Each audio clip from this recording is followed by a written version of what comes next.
there's another guy in town who had a great band.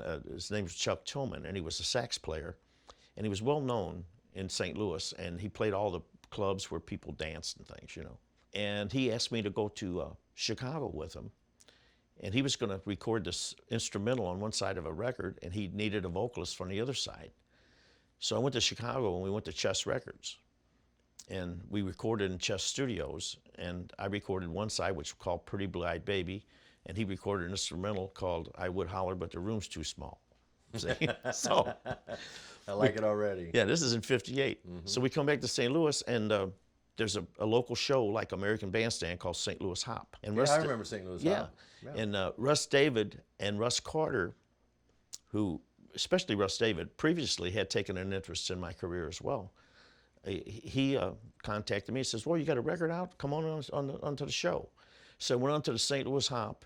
I got a job because there was a band in East St. Louis called the Satellites.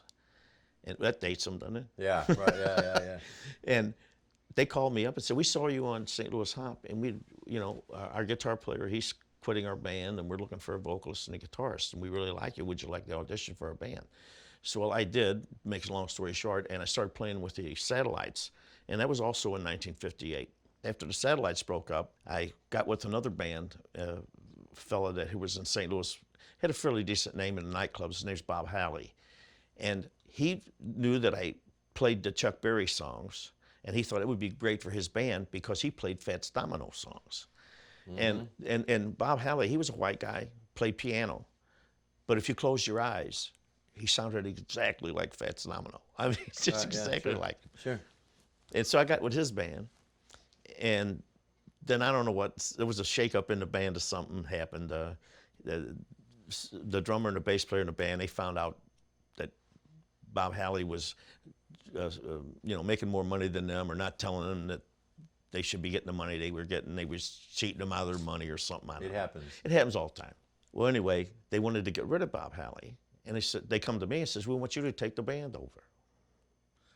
And I says, I'm not a band leader. I said, I can't take the band over. I said, I'm a guitar player, sing a couple songs.